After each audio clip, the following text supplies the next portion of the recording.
Mesdames, Messieurs, je viens devant vous ce soir, comme je m'y suis engagé, toutes les semaines je le fais et je le ferai, afin de faire un point le plus précis possible de la situation épidémique dans notre pays et le point sur les mesures que cette situation nous impose de prendre.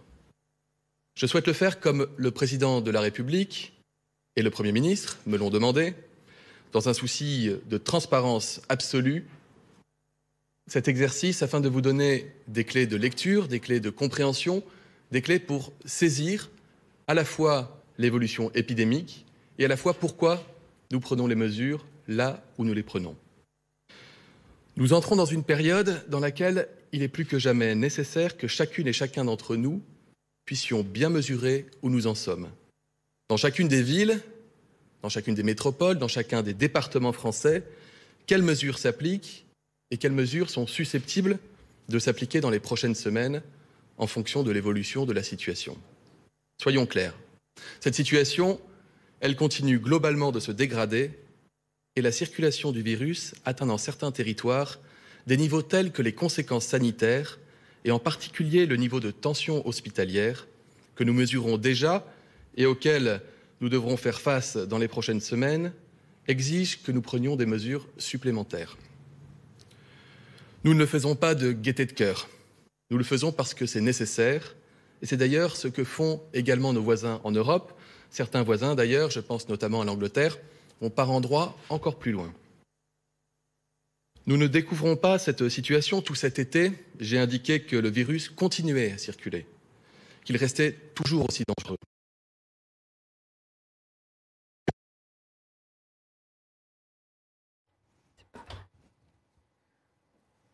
Petit problème technique, vous l'aurez constaté, nous allons régler ça et nous allons revenir évidemment pour écouter Olivier Véran, le ministre de la Santé, qui s'exprime ce soir par souci de transparence absolue, dit-il. Nous entrons dans une période où il est nécessaire de savoir où nous en sommes.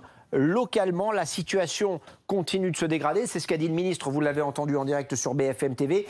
Il évoque évidemment les tensions hospitalières. On va le retrouver. Aujourd'hui, d'une manière générale, à l'échelle du pays, la circulation du virus continue à augmenter fortement.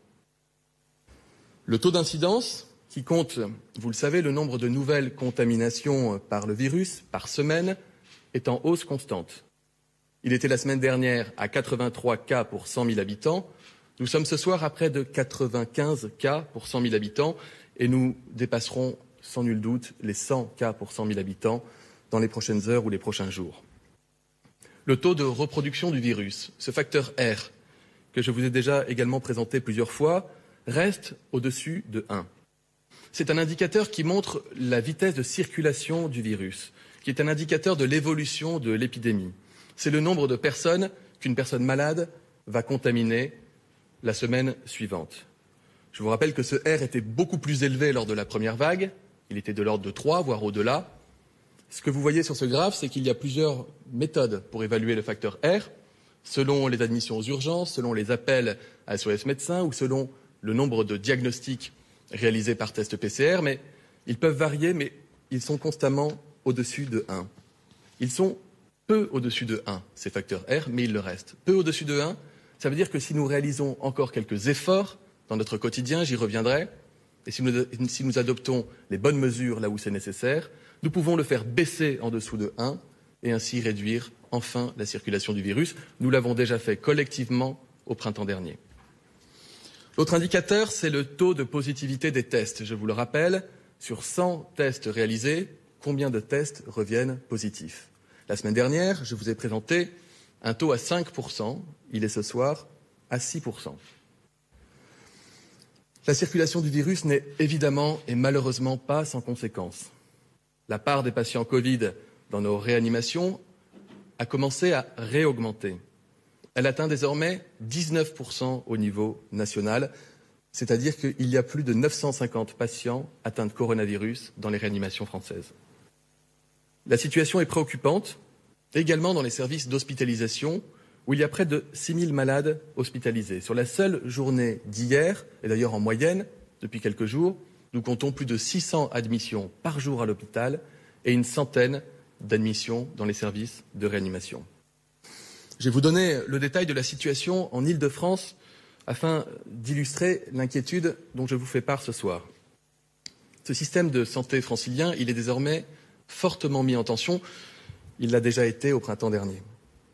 La part d'activité liée au coronavirus aux urgences était en lente augmentation depuis la fin du mois de juin. Elle a doublé en 15 jours. Elle est passée de 2,2% à 4% de l'activité des urgences. Le nombre de patients hospitalisés au sein de la région est lui aussi en augmentation très rapide. On comptabilise près de 1000 hospitalisations pour coronavirus sur les 7 derniers jours, contre 460 la semaine précédente. Là aussi, un doublement. Plus marquant encore, sur les près de 2000 patients hospitalisés avec le Covid, 305 sont hospitalisés en réanimation, soit 27% de la capacité totale de réanimation de la région, contre 18% il y a une semaine. Au rythme actuel, avec environ 50 entrées par jour en soins intensifs, en soins critiques dans les hôpitaux parisiens de l'Île-de-France, contre une quinzaine par jour il y a une semaine, on peut s'attendre à ce que 40% des capacités régionales de réanimation soient utilisées pour des patients Covid d'ici au 10 octobre, 60% vers le 25 octobre et 85% aux alentours du 11 novembre. Sur la diapositive qui va s'afficher, vous avez la situation en région Auvergne-Rhône-Alpes. Qu'est-ce que c'est que cette diapositive? Elle est inspirée des modélisations de l'Institut Pasteur et tiennent compte de toutes les données dont nous disposons sur la circulation du virus pour pouvoir prédire par avance quel sera l'impact sanitaire à quelques jours et à quelques semaines. Ces modélisations, elles sont réactualisées chaque semaine. Elles ont été réactualisées hier et elles nous montrent que nous nous inscrivons actuellement dans la dynamique telle qu'elle avait été prévue par les premiers modèles il y a une semaine et il y a 10 jours. Et elles montrent, si vous lisez bien ce graphe, que d'ici aux alentours du 10 octobre, nous aurions atteint, si la situation devait évoluer de manière constante, le seuil qui correspond aux capacités de place en réanimation dans la région et quelques jours plus tard, un peu plus d'une semaine plus tard, le seuil maximal des places en réanimation dans la région Auvergne-Rhône-Alpes, quand bien même nous aurions augmenté ces capacités, ce que nous sommes en état de faire, j'y reviendrai. Si je vous montre cette diapositive, ce n'est pas pour faire peur outre mesure, ça reste une modélisation, mais c'est pour vous dire qu'il est encore temps d'agir et que les mesures que nous prenons, et j'y reviendrai tout à l'heure, ont pour objectif de faire mentir cette courbe, ou plutôt de sortir de cette trajectoire et de protéger nos hôpitaux et nos réanimations. Si nous ne prenons pas des mesures rapidement, nous risquons d'atteindre une situation critique dans certaines régions les plus touchées, et ce en quelques semaines. Je vous montre ici la situation aux régions Auvergne-Rhône-Alpes. D'autres régions peuvent être soumises à un fort stress hospitalier et en réanimation. Et une autre différence, j'en ai parlé la semaine dernière, avec la première vague, avec le printemps dernier, c'est que nous ne pouvons pas nous permettre de déprogrammer massivement l'activité chirurgicale réglée. Parce qu'il y a d'autres malades que les malades qui ont le coronavirus. Il y a des malades qui ont un cancer qui doit être opéré, des malades qui doivent se faire poser des prothèses en orthopédie et qui ont parfois retardé leur opération suffisamment longtemps. Et puis il y a les activités de greffe. Nous devons protéger nos hôpitaux, nous devons protéger nos services de réanimation, nous devons protéger les Français. La détérioration de la situation m'amène donc à délivrer un message solennel à chacune et à chacun d'entre nous. La première clé, nous la connaissons et nous la détenons. Respect des gestes barrières, lavage des mains, respect des distances, port du masque et plus globalement, réduction des interactions sociales et vigilance collective, autant dans la sphère publique que dans la sphère privée. Je sais et je mesure pleinement les efforts que chacun d'entre nous réalise au quotidien. Mais on ne peut pas être extrêmement vigilant dans le métro, dans le bus, à son bureau, dans un commerce, et relâcher toute forme de vigilance quand on se retrouve dans un bar ou chez soi en invitant des amis ou au contact de sa famille. On en a tous envie, mais il ne faut pas céder à cette tentation. Il ne faut pas multiplier les dîners, il faut éviter de sortir plusieurs fois par semaine avec des personnes différentes. Encore une fois, si chacun de nous voit un peu moins de personnes par jour, fait un peu plus attention à la distance et au respect des gestes barrières, alors nous réussirons à vaincre ce virus. Certains pays ont parlé du concept de bulle sociale. C'est un peu le concept dont je vous parle ce soir, avec cet effort collectif qui est la clé de notre capacité à maîtriser le virus. Notre stratégie, vous la connaissez, je l'ai présentée la semaine dernière et le président de la République et le Premier ministre l'ont validée et présentée. Elle repose sur 4 piliers. Les gestes barrières, le triptyque tester, alerter, protéger, une stratégie différenciée de mesures adaptées à chaque territoire et enfin la protection des personnes âgées et vulnérables. Ce soir, c'est sur le 3e pilier, l'approche territoriale dans la lutte contre l'épidémie, que je veux m'arrêter. Pourquoi est-ce qu'on raisonne de cette manière-là, de manière territoriale et de manière différenciée? D'abord parce que le virus ne circule pas de la même manière selon les territoires concernés. Des endroits où il circule très vite, des endroits où il circule moins vite. Cela nous permet donc sur chaque territoire d'appréhender la situation avec des indicateurs très précis, quotidiens, et de prendre les mesures adaptées en fonction de la situation.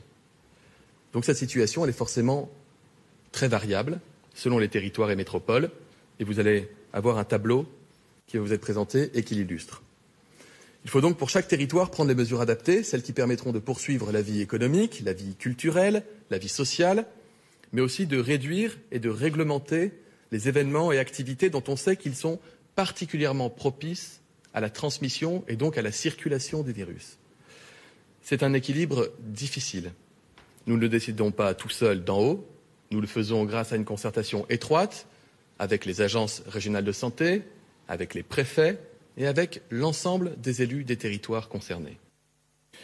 C'est pourquoi, depuis plusieurs semaines, vous voyez des mesures qui sont différentes, mais elles peuvent être différentes et être cohérentes. Et elles le sont cohérentes, prises en fonction des villes, des métropoles, parfois des départements qui sont les plus touchés. C'est une des caractéristiques de la situation actuelle, c'est que la circulation du virus est particulièrement forte dans les endroits où la population est concentrée, c'est-à-dire dans les métropoles. Afin d'être le plus clair possible, je vais vous présenter les différents niveaux d'alerte dans lesquels les départements peuvent se retrouver en fonction de leur dynamique épidémique. Pour classer les départements et les territoires, nous nous fondons sur 3 indicateurs clés dans cette phase de l'épidémie. Le taux d'incidence, c'est ce qui mesure donc l'intensité de la circulation du virus et donc le nombre de malades.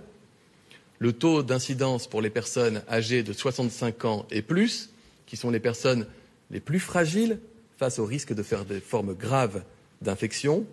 Et enfin, la part des patients atteints de Covid dans les réanimations, c'est le reflet de l'impact de l'épidémie sur notre système de santé, c'est notre boussole, c'est ce qui inspire les mesures, protéger l'hôpital, protéger les réanimations, protéger notre système de santé. Comme vous le savez, depuis juillet, plusieurs départements ont progressivement basculé de la zone verte, où le virus circule peu, en zone rouge, où il circule activement, c'est-à-dire où l'on constate un taux d'incidence supérieur à 50 nouveaux cas pour 100 000 habitants. Aujourd'hui, 69 départements ont franchi ce seuil, soit environ 7 sur 10. Dans ces départements rouges, les préfets sont habilités à prendre des mesures pour réduire le risque de contamination, ce qu'ils font pour certains depuis le mois d'août. L'ampleur de ces mesures doit être évidemment strictement proportionnée au risque, ni trop peu, ni trop. C'est la raison pour laquelle le gouvernement a retenu pour ces départements rouges plusieurs seuils d'alerte auxquels correspondent différents niveaux de mesures. La zone alerte, que vous voyez, c'est la zone où le virus circule nettement. Ce sont les départements, les territoires dans lesquels le taux d'incidence est supérieur à 50 et dont je viens de parler. La zone dite alerte renforcée, c'est la zone où le virus circule très fortement, y compris chez les personnes fragiles, chez les personnes âgées, avec déjà des premiers impacts sur le système de santé. La zone d'alerte maximale, c'est la zone où la situation épidémique peut être qualifiée d'extrêmement tendue, avec des conséquences déjà lourdes sur le système sanitaire. Si cette dernière zone d'alerte devait être dépassée, nous n'aurions pas d'autre choix que de déclencher l'état d'urgence sanitaire dans les territoires concernés. Nous ferons et nous faisons tout pour l'éviter. Et j'y reviendrai. Pour chacune de ces zones, des mesures adaptées sont prises par les préfets en concertation, je le disais, avec les élus locaux. Ces mesures, elles sont décidées toutes les semaines et elles sont décidées pour une période de 15 jours.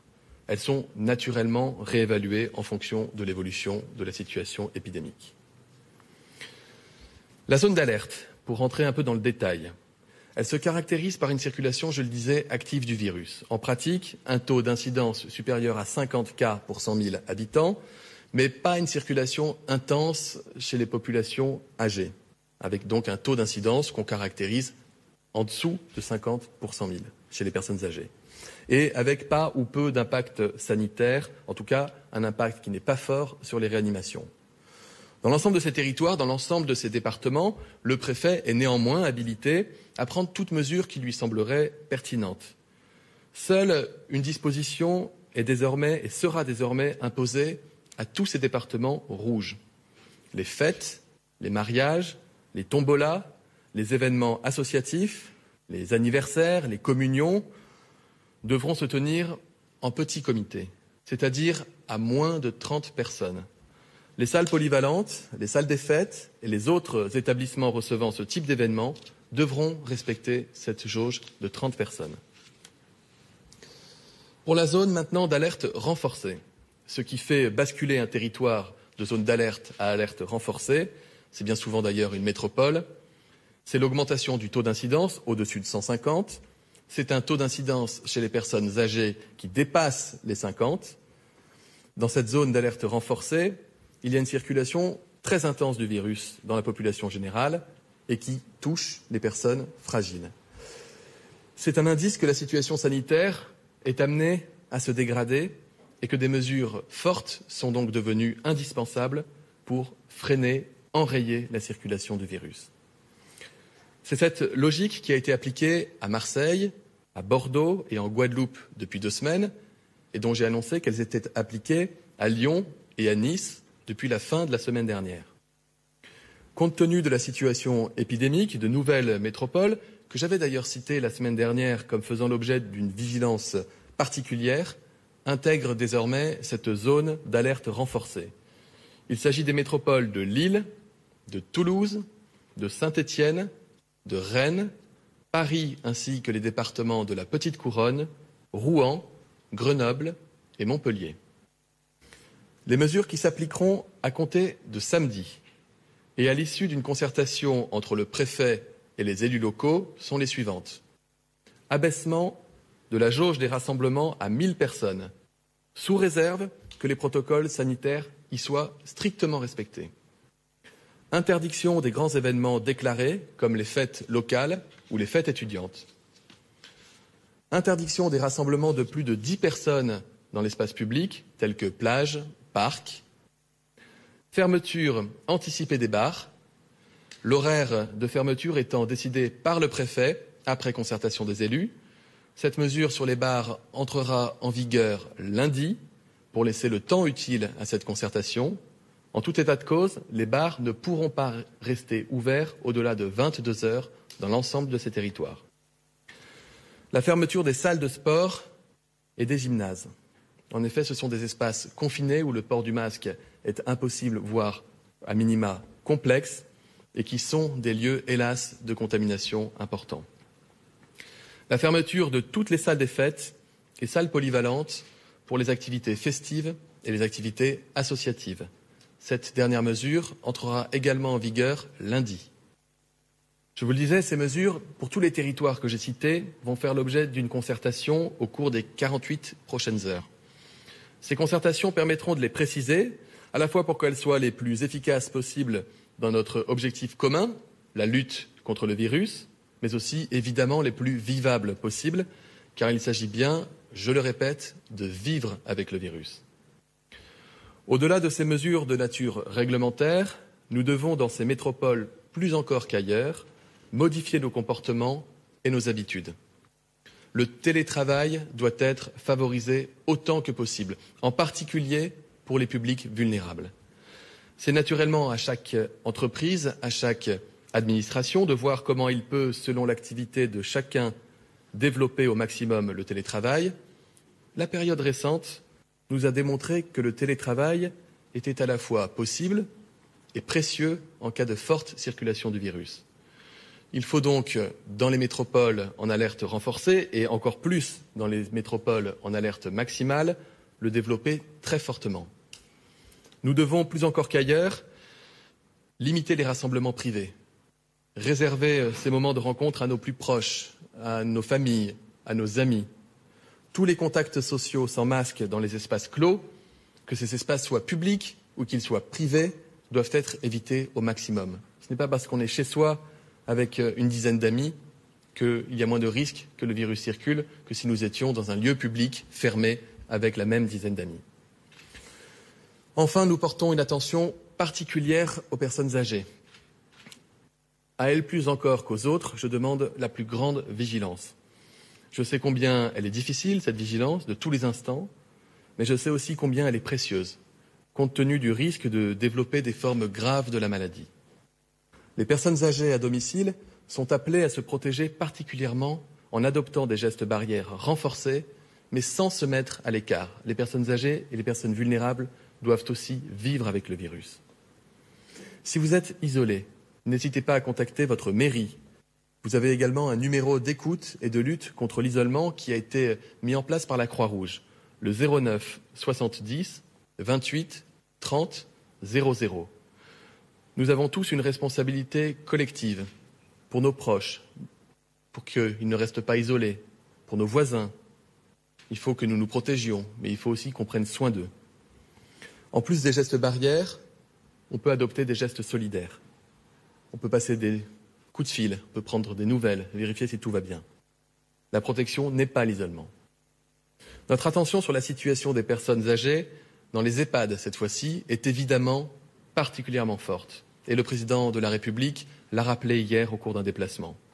Les EHPAD sont invités à prendre des mesures de protection renforcées, tout en maintenant l'indispensable lien avec les proches. Rétablissement des visites sur rendez-vous avec des plages horaires adaptées et ouvertes le week-end, engagement des proches à respecter les gestes barrières, politique de dépistage déterminée et renforcée avec des campagnes de prévention à intervalles réguliers. Si la situation ne s'améliore pas dans d'autres agglomérations, elle pourrait bientôt rejoindre la liste de ces métropoles, de ces territoires en zone d'alerte renforcée. Je vais en citer 4 en particulier: Tours, Strasbourg, Dijon et Clermont-Ferrand. Si la situation se dégrade encore pour les territoires qui sont déjà en alerte renforcée, ils peuvent alors passer en territoire dit en alerte maximale.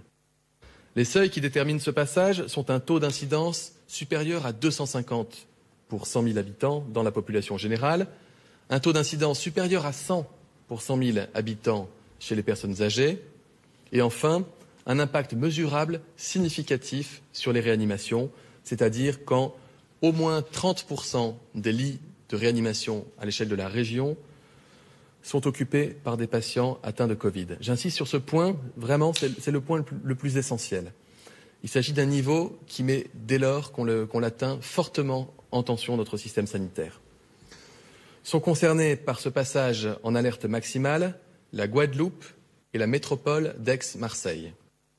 En Guadeloupe, parce que le taux d'incidence a encore progressé depuis la semaine dernière, il est passé de 250 à 290. Le taux d'incidence pour les personnes âgées a également progressé, il dépasse les 200. À Marseille, certains diront, n'y a-t-il pas un paradoxe, puisque on peut constater un frémissement s'agissant de la courbe d'incidence et d'un certain nombre d'indicateurs depuis quelques jours. Je veux mettre 2 alertes.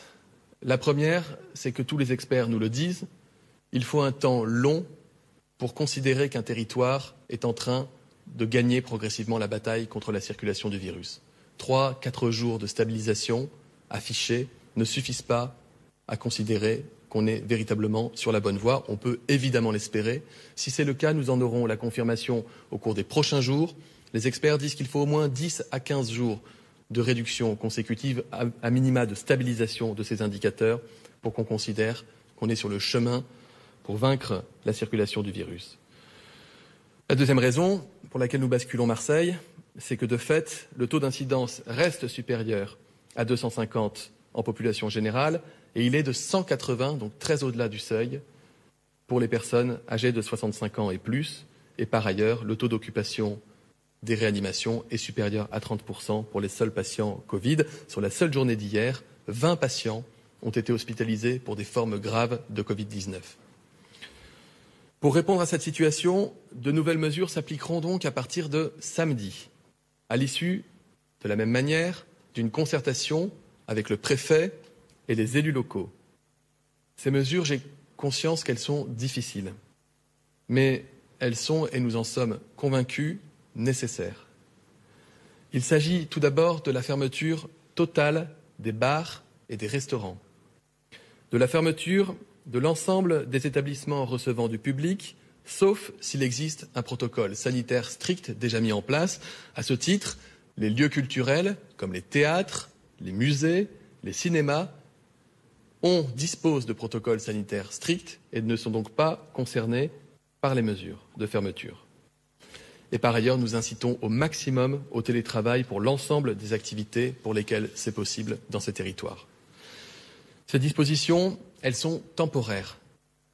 Elles concernent donc des zones d'alerte renforcées, des zones d'alerte maximale. Elles sont malheureusement les seules de nature à limiter les contaminations. L'objectif est qu'elles ne durent pas plus de 2 semaines, le temps de freiner la propagation du virus. Elles impactent très fortement certaines entreprises, certains secteurs, notamment les bars et les restaurants dans les zones en alerte maximale. Toutes ces entreprises, les restaurants de Marseille, les clubs de sport, etc., seront financièrement évidemment soutenus. L'ensemble des dispositifs qui ont été mis en place au moment du confinement leur seront de nouveau ouverts. Fonds de solidarité, quel que soit le secteur d'activité, exonération des cotisations sociales, activité partielle sans reste à charge pour l'employeur. Le ministre de l'Économie et de la Relance, Bruno Le Maire, aura l'occasion d'y revenir très prochainement. Si toutefois, ce que évidemment nous n'espérons pas, mais si toutefois, malgré ces mesures, la situation sanitaire devait encore s'aggraver dans ces territoires, nous n'aurions alors pas d'autre choix que de basculer ces territoires concernés en état d'urgence sanitaire. Nous ne pourrons pas faire autrement si les réanimations devaient se remplir et saturer. Vous pouvez le constater sur la carte, à date, aucun territoire national n'est concerné par ces mesures d'état d'urgence sanitaire. Par ailleurs, je précise que quelle que soit la zone territoriale concernée, nous avons pris en Conseil de défense et de sécurité nationale ce matin la décision que les enterrements ne seront pas concernés par une restriction ou une interdiction. Mais à nouveau, je ne peux que vous inviter à la plus grande des vigilances. J'ai fait le choix aujourd'hui de vous présenter en détail le 3e pilier de notre stratégie face à l'épidémie de coronavirus, qui est notre approche déterminée nationalement, différenciée territoire par territoire, pour que chacun d'entre nous puisse comprendre la situation et ainsi renforcer notre vigilance. Si je devais résumer mon propos en quelques diapos, je vous dirais qu'il y a au total 69 territoires en France qui sont en zone de circulation active à compter de samedi, qu'il y a la bascule d'un certain nombre de métropoles en zone d'alerte renforcée et que la situation sanitaire reste en particulièrement inquiétante en Guadeloupe et à Marseille et que des mesures complémentaires seront donc prises en conséquence dans les 48 heures. Je rappelle notre méthodologie, la façon dont nous prenons ces décisions, des décisions hebdomadaires qui sont appliquées pour au moins 15 jours avec des réévaluations à chaque fois que cela fera sens, à chaque fois que cela sera nécessaire. Et à nouveau, la méthode de la concertation qui est indispensable dans les territoires. Enfin, je voudrais terminer en rappelant les consignes qui concernent tout le monde, quelle que soit la zone dans laquelle nous nous trouvons. Le respect des gestes barrières, le lavage des mains, la limitation des contacts et des rassemblements, et je le redis, y compris dans la sphère privée, réduisons nos contacts sociaux, réduisons notre bulle sociale. Et le renforcement de la protection des seniors et des personnes âgées, vulnérables, qu'elles soient à domicile ou qu'elles soient en EHPAD, en rappelant que la protection ne signifie pas la solitude et l'isolement. Hors de question d'en arriver à ce type de situation. Je vous remercie et je vais maintenant prendre, je crois, des questions qui ont été...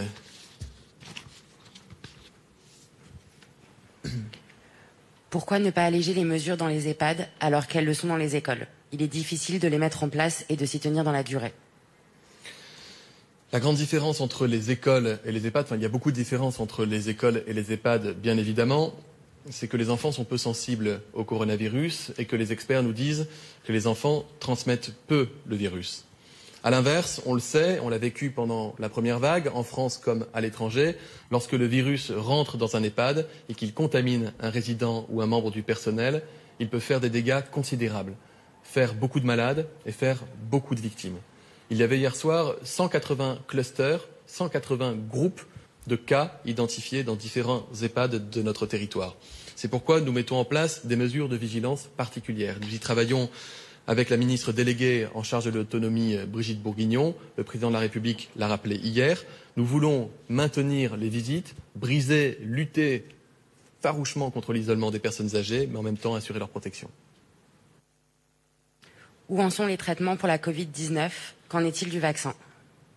Côté traitement, il n'y a pas de nouveauté depuis la semaine dernière. La dexaméthasone, qui est un dérivé de la cortisone, est utilisée maintenant en routine par l'ensemble des équipes qui prennent en charge à l'hôpital des malades qui ont des formes graves ou susceptibles de s'aggraver du coronavirus. Et l'expérience nous montre que ce traitement permet de réduire les cas graves et de réduire également la mortalité. S'agissant du vaccin, je le répète, nous voulons un vaccin qui soit à la fois efficace, sûr et disponible. La disponibilité, elle est travaillée à l'échelle de la Commission européenne qui passe des commandes et des précommandes avec l'ensemble des laboratoires qui sont susceptibles d'identifier un vaccin à la fois sûr et efficace. Et lorsque ce vaccin existera, lorsque la recherche aura abouti, et je souhaite que ce soit évidemment le plus tôt possible, nous parlerons de la façon de vacciner et de protéger la population française. Comment assurer qu'on ne fasse pas la queue trop longtemps quand on a besoin de se faire tester? C'est un point essentiel dont j'ai beaucoup parlé la semaine dernière avec des annonces que je rappelle. La priorisation de l'accès aux tests diagnostiques pour les personnes qui sont symptomatiques adressées par leur médecin, pour les personnes qui sont cas contact identifiées comme telles ou par le médecin de l'assurance maladie ou par les équipes de l'agence régionale de santé ou par le biais du logiciel Stop Covid pour les personnes qui ont eu la bonne idée de le télécharger. J'en rajoute une couche, c'est important de télécharger cette application qui rend service véritablement. Et pour les professionnels de santé ainsi que les professionnels du domicile, notamment les aides à domicile. Je l'ai annoncé la semaine dernière, j'ai demandé aux agences régionales de santé de travailler à cette priorisation avec l'ensemble des laboratoires qui sont mobilisés sur tout le territoire national. Je rappelle qu'ils réalisent plus d'1 200 000 tests par semaine désormais. Et j'ai pu me rendre lundi sur ce qu'on appelle un Barnum. C'est une opération de test grandeur nature à l'extérieur des hôpitaux et des laboratoires. C'était à Mantes-la-Jolie, où chaque Barnum en Île-de-France sera capable de faire jusqu'à 500 tests par jour. Il y en a 20 au total en déploiement en Île-de-France, c'est-à-dire 10 000 tests par jour, réservés au seul public prioritaire. Ils sont ouverts de 8 h du matin à 14 h. Et les premières données dont je dispose, notamment un Barnum dans le 13e arrondissement de Paris et un autre Barnum à Trappes, où des centaines de prélèvements ont été réalisés les premiers jours. Les résultats de ces tests ont été obtenus dans les 24 heures qui ont suivi. C'est ainsi que nous devons fonctionner. Il est impératif que les personnes symptomatiques, que les cas contacts et les autres publics prioritaires aient un accès facilité aux tests avec des résultats dans les meilleurs délais.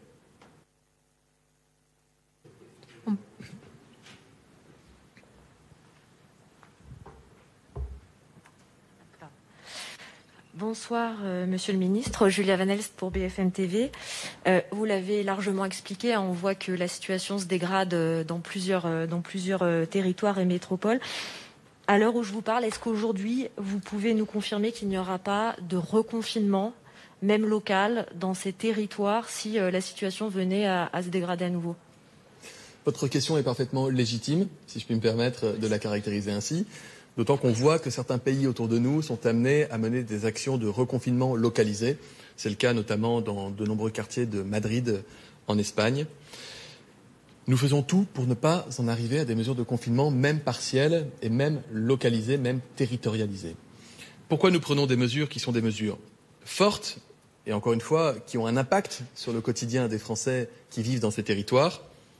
C'est pour casser les chaînes de contamination, c'est pour casser la dynamique virale avant que les systèmes sanitaires, avant que les systèmes diagnostiques et de prise en charge soient totalement dépassés. Ce n'est pas le cas aujourd'hui. Nous sommes encore dans un objectif de maîtriser l'épidémie. Nous ne sommes pas dans la situation du printemps dernier et donc nous n'envisageons pas de confinement. Vous avez noté que nous sommes en capacité de déclencher un état d'urgence sanitaire dans des territoires si d'aventure, malgré toutes les mesures qui ont été mises en place, eh bien, l'impact sanitaire était trop important. Cet état d'urgence sanitaire peut s'accompagner d'autres types de mesures.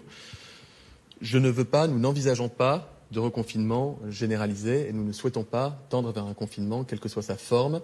C'est pour ça que nous devons être extrêmement attentifs et extrêmement vigilants. Oui, bonjour, s'il vous plaît, Angela Charlton de l'agence de presse AP. J'ai une question concernant Roland-Garros. Dans votre travail de pédagogie, vous parlez beaucoup de cohérence, mais pourquoi il y a une incohérence avec Roland-Garros qui ouvre dans quelques jours? Il y aura un brassage de foule tous les jours pendant 15 jours. Les groupes de plus de 10 personnes, les gens qui mangent et boivent debout, etc.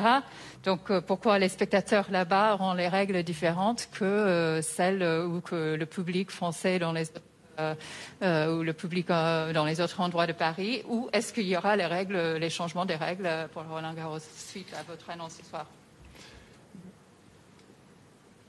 J'ai annoncé qu'il y aurait une concertation pendant 48 heures entre le préfet, et donc le préfet de police de Paris en l'occurrence, et les élus, pour déterminer les conditions d'application des règles que j'ai annoncées, parmi lesquelles il y a une jauge maximale à 1000 personnes pour des grands événements.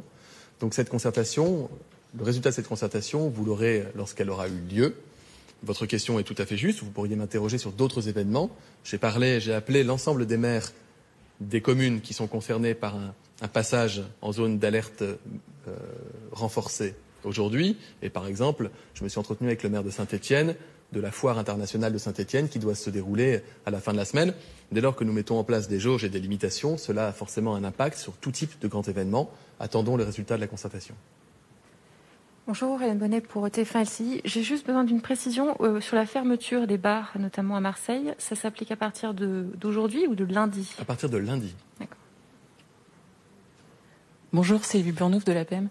Vous parliez tout à l'heure des Barnum et des tests qui étaient rendus en 24 heures, enfin des résultats des tests qui étaient rendus en 24 heures, mais on a l'impression que c'est un petit peu l'exception. Alors quand est-ce qu'on peut s'attendre à ce que sur l'ensemble du territoire, il y ait des délais raisonnables pour avoir un rendez-vous et pour avoir un résultat de son test? Parce que sinon on se demande quel est l'intérêt de se faire tester. Et j'avais une autre question aussi sur les tests antigéniques. Qu'est-ce que vous pouvez nous dire sur leur prise en charge et sur leur place dans la stratégie de dépistage?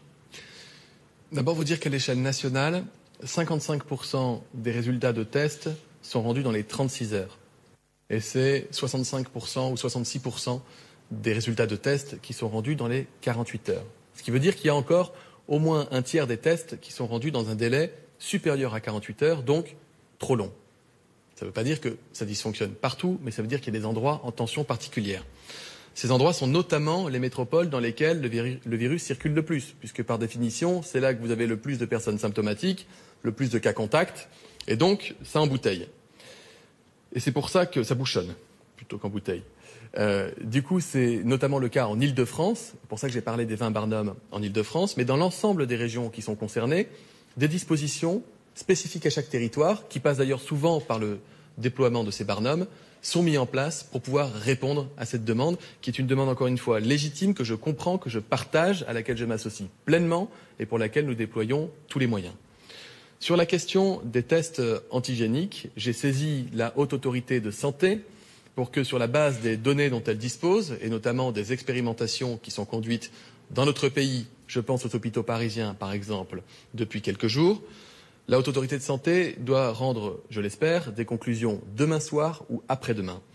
En tout état de cause, il est prévu que je puisse vous présenter la semaine prochaine une stratégie en matière de tests, tirant conclusion des premières mesures qui ont été déployées pour prioriser les publics prioritaires avec les délais d'accès, également présenter la stratégie avec les innovations, je pense aux tests salivaires, mais également aux tests antigéniques. Nous prenons les 2 dernières questions. Monsieur le ministre, j'ai un point qui pose aujourd'hui difficulté, c'est la gestion des cas contacts.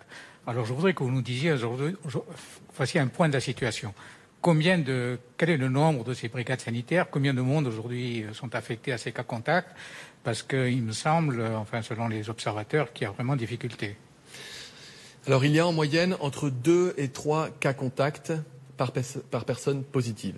Donc lorsque vous faites 10 000 diagnostics PCR un jour comme aujourd'hui, je ne sais pas si c'est 10 000, mais c'est aux alentours de 10 000, probablement, je n'avais pas encore les chiffres avant de venir vous voir, ça veut dire que vous aurez demain 3 fois plus de personnes à contacter. Ce qu'on appelle le contact tracing, le traçage, pour savoir avec quelle personne vous avez été en contact étroit et que vous avez été susceptible de contaminer malgré vous.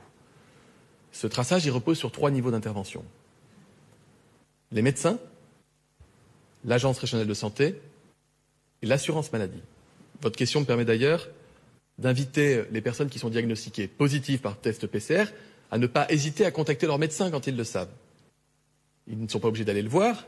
La télémédecine, les téléconsultations restent parfaitement d'actualité. J'ai fait en sorte qu'elles soient prises en charge à 100% par la sécurité sociale. Il n'y a pas d'avance de frais, il n'y a pas de reste à charge. Il ne faut pas hésiter à appeler le médecin, parce que le médecin a toute sa place dans le dispositif de traçage, de tracing, pour accompagner, expliquer également aux personnes qui vont être mises à l'abri comment cette période va se dérouler. Par ailleurs, nous déployons avec les agences régionales de santé des dispositifs d'appel ou de contact par SMS, selon les publics, avec au moins 2 prises de contact dans la semaine de mise à l'abri, et davantage évidemment si les personnes sont vulnérables. Je profite de votre question pour remercier toutes ces équipes qui n'ont jamais arrêté de travailler, y compris au cœur de l'été. C'est un travail qui est compliqué. Je remercie aussi les Français qui font preuve de civisme et qui répondent à ces enquêtes de traçage. Ce n'est pas toujours le cas, alors que c'est fondamental. Si vous êtes positif, diagnostiqué au Covid, vous devez participer à ce travail de traçage pour protéger les personnes que vous avez pu contaminer. Et si vous êtes personne positive au Covid et si vous êtes cas contact, vous devez impérativement respecter l'isolement, la mise à l'abri sur la période de 7 jours. Oui, bonsoir. Une question pour Aspil Média. Vous allez présenter dans quelques jours le projet de loi de financement de la sécurité sociale qui doit intégrer les coûts liés à la prise en charge du coronavirus. Confirmez-vous une information de nos confrères des Échos selon laquelle l'objectif de dépenses d'assurance maladie 2021 va s'élever à 222 milliards et l'objectif rectifié 2020 à 215 milliards. Merci. Ce que je peux vous confirmer, parce que nous n'avons pas présenté en Conseil des ministres le projet de loi de financement de la sécurité sociale, le fameux budget de la Sécu, qui est examiné chaque automne au Parlement. Je ne vais donc pas ici vous faire des confidences devant les téléspectateurs. En revanche, je peux vous confirmer 2 choses. D'une part, rarement, voire jamais dans l'histoire de notre pays, l'État n'aura engagé autant de dépenses pour protéger la santé des Français.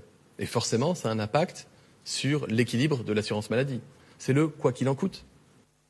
L'activité partielle pour les personnes qui ne peuvent pas travailler, l'achat des masques, les tests dont on parle, les médicaments, les hospitalisations, le soutien aux soignants, tout cela a évidemment un coût. Ça fera l'objet d'un débat au Parlement comme c'est le cas chaque année. Et nous avons un système de protection sociale dont la France peut être fière, dont elle peut s'enorgueillir. Personne n'a été privé de soins faute de pouvoir les payer. Je citais l'exemple de la télémédecine tout à l'heure, qui est prise en charge à 100% par la sécurité sociale. C'est parce que nous avons un système qui est solide que nous avons un système protecteur. Je vous remercie.